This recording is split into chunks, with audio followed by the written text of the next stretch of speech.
नमस्कार। राष्ट्रियताको पहरेदारी जनअधिकारको पक्षमा खबरदारी। यो हो न्यूज नेपाल टेलिभिजन धनगढी प्रसारण केन्द्रको प्रस्तुति। सुदूरपश्चिम न्यूजका साथमा छु म सविता बुढा। सुरुमा सुदूरपश्चिम न्यूजका हेडलाइन्स। भारत भ्रमणमा सुदूरपश्चिमका सवालमा सीमा विवाददेखि दुई देशको सहमतिमा हुने कामका विषयमा छलफल गरिने प्रधानमन्त्रीको भनाई। झुलाघाटमा मोटरेबल पुल निर्माणका लागि भारतसँग प्रधानमन्त्रीले छलफल गर्नुपर्ने बैतडीका नागरिकको माग। गेटामा निर्माण भएका भवनमा विश्वविद्यालय बनाउने निर्णयलाई कार्यान्वयन गर्न छोडेर स्वास्थ्य विज्ञान प्रतिष्ठान चलाउने सरकारको अर्को घोषणा। संघर्ष समितिद्वारा स्वास्थ्य विज्ञान विश्वविद्यालय सञ्चालन हुनुपर्ने माग गर्दै आन्दोलनको तयारी। सुदूरपश्चिमको भूमि व्यवस्था कृषि तथा सहकारी मन्त्रालय महिनौदेखि मन्त्रीविहीन। मन्त्री नहुँदा प्रदेशको कृषि क्षेत्रको विकासका लागि नयाँ काम सम्बन्धी निर्णय ठप्प।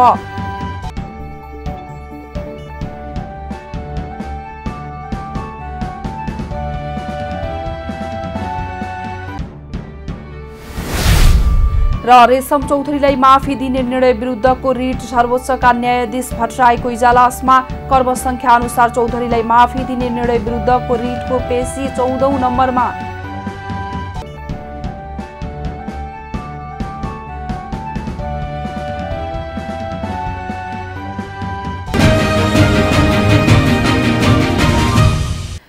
अब समाचार विस्तारमा। प्रधानमन्त्री पुष्पकमल दाहाल प्रचण्डले भारत भ्रमणका बेलामा सुदूरपश्चिमका सवालमा सीमा विवाददेखि दुई देश बीचको सहमतिमा हुने कामहरू गर्ने विषयमा छलफल गरिने बताउनु भएको छ।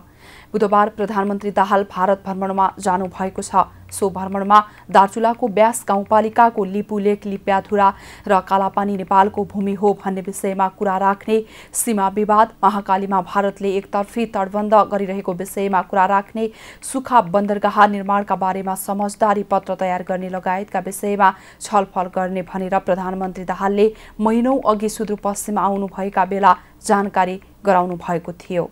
अब चाहिँ एमओयू गर्ने, हस्ताक्षर गर्ने कुरा चाहिँ अब त्यो प्रक्रिया अगाडि बढी नै सकेको छ र भारत सरकारले यो सुखा बन्दरगाह निर्माण गर्ने प्रतिबद्धता र एमओयूमा नै 3 वर्षभित्र भन्ने भएको हुनाले मलाई निकै खुसी लागेको छ। अब यो मैले एउटा सपना यसबाट यो दोधारा चाँदनी र कञ्चनपुर सुदूरपश्चिमको विकासमा मात्रै होइन, सिँगै देशकै आर्थिक विकासमा पनि महत्त्वपूर्ण कन्ट्रिब्युसन योगदान यसले गर्नेछ र मैले भन्दै आएको त्रिदेशीय साझेदारीको रणनीति भन्ने गर्दछु। मैले हामी भारत र चीनको विकासबाट लाभ लिने उपायको खोजीमा छौँ र यो बन्दरगाह बनिसकेपछि त्यो त्रिदेशीय साझेदारीको रणनीति अगाडि बढाउन पनि धेरै ठुलो मद्दत पुग्छ भन्ने मलाई विश्वास छ।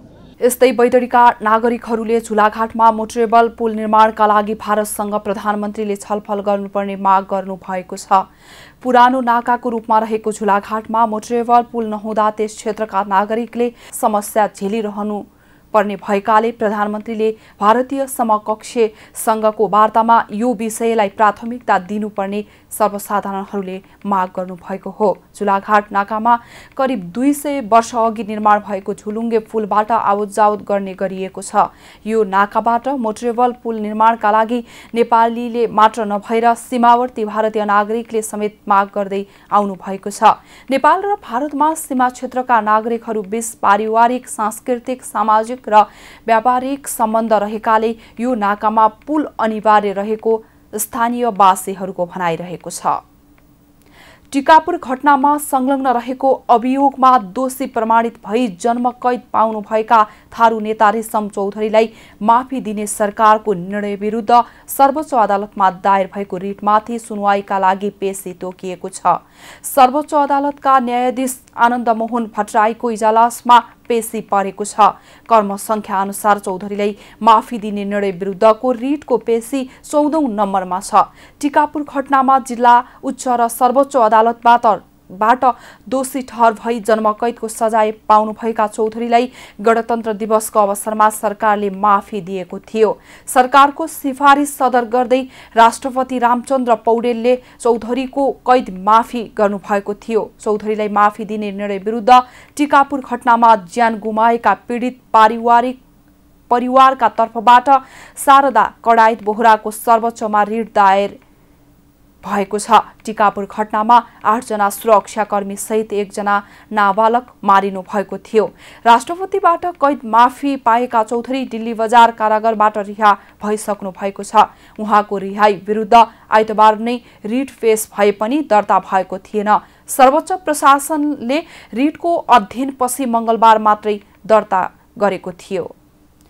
गेटामा स्वास्थ्य विज्ञान विश्वविद्यालय सञ्चालन हुनुपर्ने माग गर्दै आन्दोलनको तयारी भएको छ। गत माघ 29 गते सरकारले कैलालीको गेटामा रहेको प्रस्तावित गेटा मेडिकल कलेजलाई विश्वविद्यालय बनाउने निर्णय गरेको थियो। यस मेडिकल कलेजलाई शहीद दशरथ चन्द राष्ट्रिय स्वास्थ्य विज्ञान विश्वविद्यालय स्थापना तथा सञ्चालन गर्ने निर्णय भएको थियो। शिक्षा विज्ञान तथा प्रविधि मन्त्रालयले यो विश्वविद्यालय सम्बन्धी विधेयक तर्जुमा गर्ने र उक्त विधेयक संसदबाट पारित भएपछि विश्वविद्यालय स्थापना हुने बताइएको थियो। सरकारले मेडिकल सञ्चालनका लागि मोडालिटी तयार पारेर निर्णय गरेपछि यहाँका प्रदेशवासीको मनमा आशा पलाएको थियो। तर जेठ 15 गते संघीय सरकारका अर्थमन्त्री डाक्टर प्रकाश शरण महतोले बजेट भाषणमा गेटामा 100 शय्याको अस्पताल सञ्चालनमा ल्याउने र स्वास्थ्य विज्ञान प्रतिष्ठान चलाउने उल्लेख गरेपछि प्रदेशवासीको मनमा निराशा छाएको बताउनुहुन्छ। सुरुवातदेखि नै निर्माण भएका भवनमा सरकारले मोडालिटी तयार गरेर सेवा दिनुपर्ने माग गर्दै यस क्षेत्रका स्थानीयहरूले संघर्ष समिति नै गठन गरेर सरकारलाई दबाब दिइरहनु भएको छ।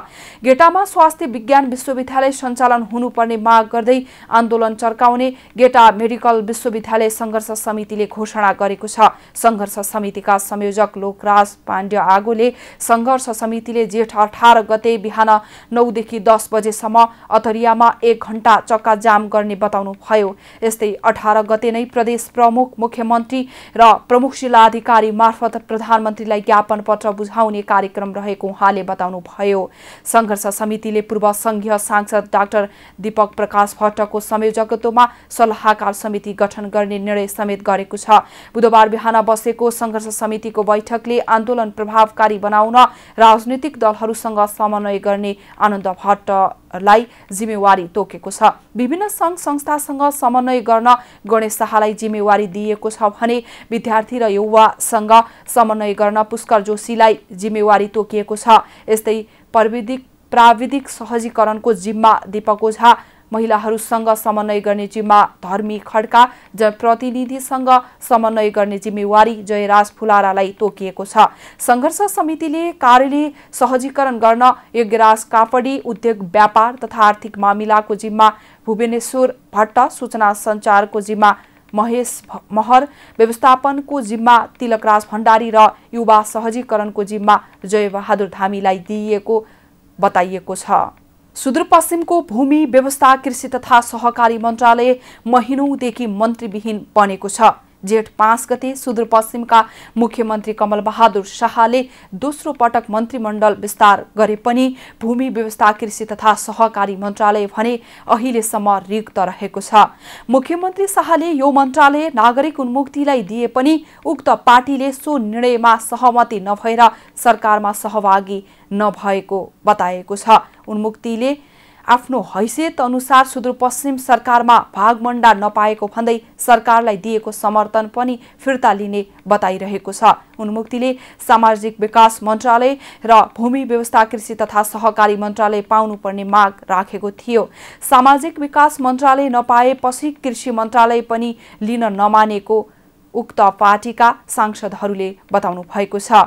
4 महिनादेखि भूमि व्यवस्था कृषि तथा सहकारी मन्त्रालयमा मन्त्री नहुँदा प्रदेशको कृषि क्षेत्रको विकासका लागि नयाँ काम सम्बन्धी निर्णय पनि ठप्प बनेका छन्। प्रदेशलाई कृषि क्षेत्रमा आत्मनिर्भर बनाउने सुदूरपश्चिम सरकारले दावी गर्दै आए पनि यो क्षेत्रमा काम गर्ने नेतृत्व समेत अहिलेसम्म नहुँदा अपेक्षा अनुसार काम हुने संकेत देखिँदैन।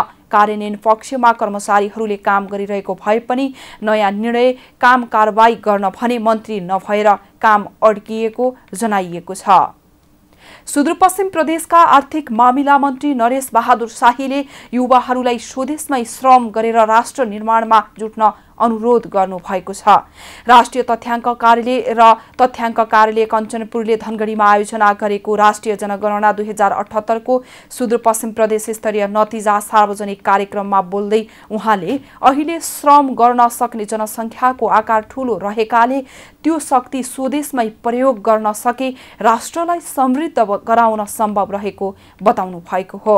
मन्त्री शाहीले जन्मदर उच्च हुनु र मृत्युदर न्यून हुनु भनेको देश विकासोन्मुखतर्फ गइरहेको संकेत गरिरहेको बताउनु भएको छ।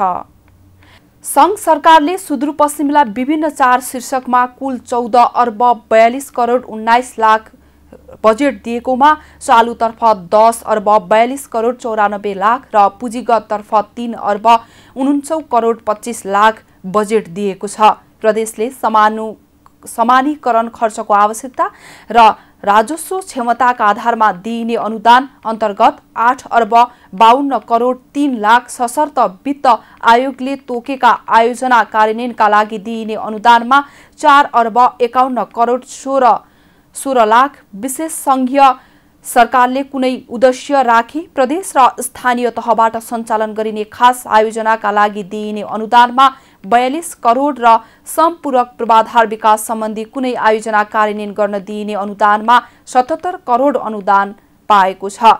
सरकारले सोमबार आगामी आर्थिक वर्ष 2080-81 को बजेट सार्वजनिक गरेको थियो। सोही अनुसार अर्थ मन्त्रालयले मंगलबार अन्तर सरकारी वित्तीय हस्तान्तरण बुक्स सार्वजनिक गरेको छ। सुदूरपश्चिम प्रदेशको एकमात्र उपमहानगरपालिका धनगढीले 52 करोड 85 लाख बजेट प्राप्त गरेको छ।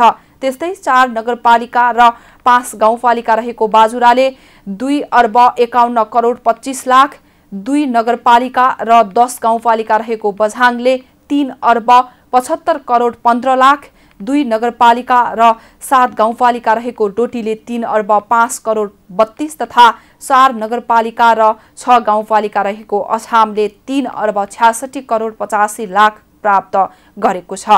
त्यस्तै 2 नगरपालिका र 7 गाउँपालिका रहेको दार्चुलाले 2 अर्ब 91 करोड 42 लाख तथा 4 नगरपालिका र 6 गाउँपालिका रहेको बैतडीले 3 अर्ब 70 करोड 82 लाख बजेट प्राप्त गरेको छ। त्यस्तै 2 नगरपालिका र 5 गाउँपालिका रहेको डडेलधुराले 2 अर्ब 27 करोड 16 लाख, 7 नगरपालिका र 2 गाउँपालिका रहेको कञ्चनपुरले 3 अर्ब 82 करोड 82 लाख तथा 1 उपमहानगरपालिका, 6 नगरपालिका र 6 गाउँपालिका रहेको कैलालीले 6 अर्ब 2 करोड 64 लाख संघीय सरकारबाट बजेट प्राप्त गरेको छ।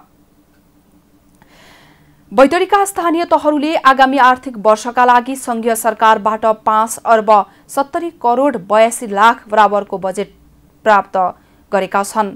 अन्तर सरकारी वित्तीय हस्तान्तरण अन्तर्गत आगामी आर्थिक वर्षका लागि सो बजेट विनियोजन गरिएको हो। जिल्लाको दशरथ चन्द नगरपालिकामा 50 करोड 14 लाख, पाटनमा 48 करोड 14 लाख, पुचौडी नगरपालिकामा 47 करोड 50 लाख र मेलौली नगरपालिकामा 36 करोड 45 लाख विनियोजन गरिएको छ।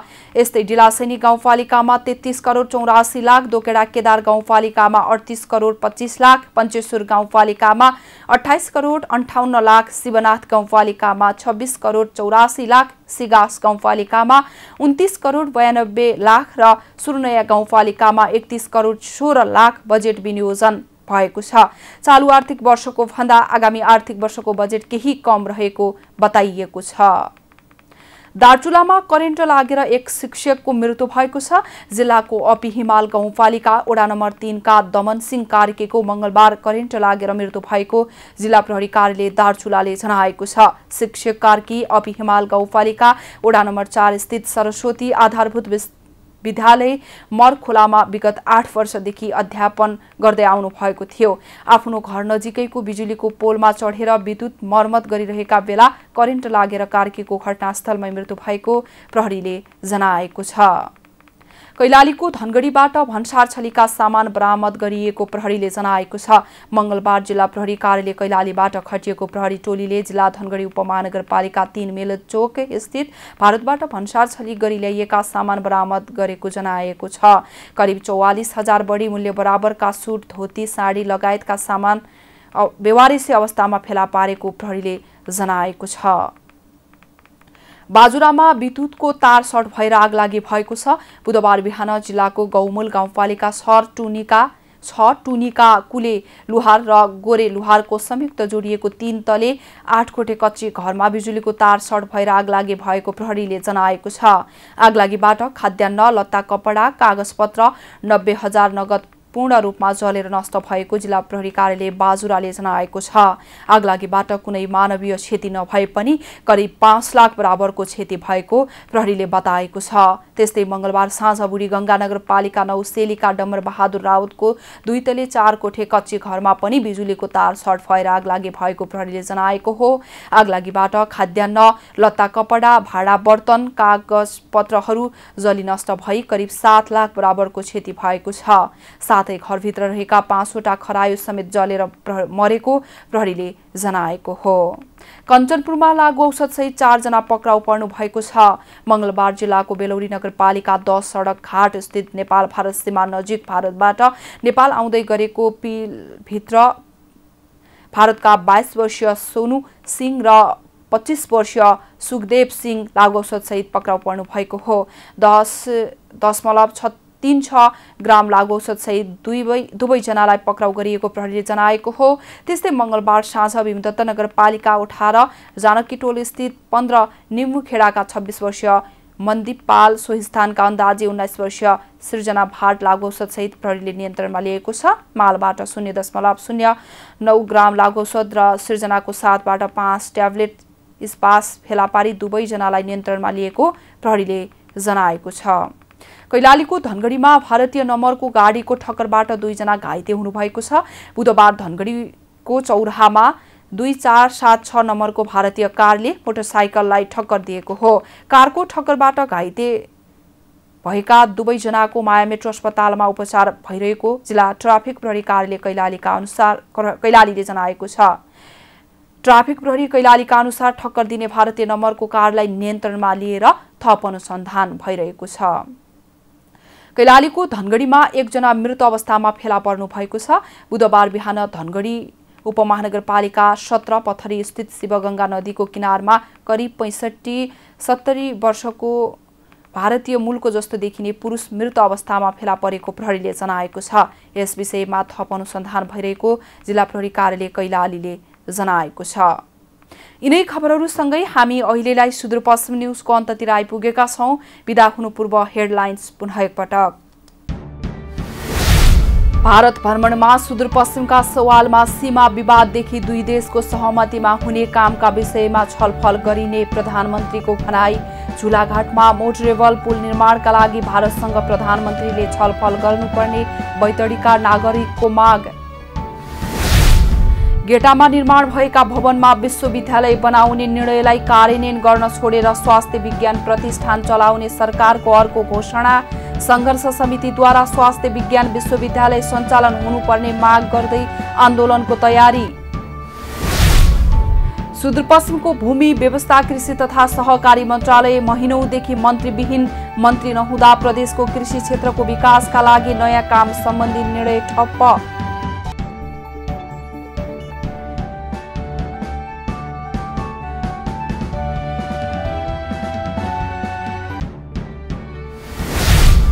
र रेशम चौधरीलाई माफी दिने निर्णय विरुद्धको रिट सर्वोच्चका न्यायाधीश भट्टराईको इजलासमा। कर्मसङ्ख्या अनुसार चौधरीलाई माफी दिने निर्णय विरुद्धको रिटको पेशी 14औं नम्बरमा।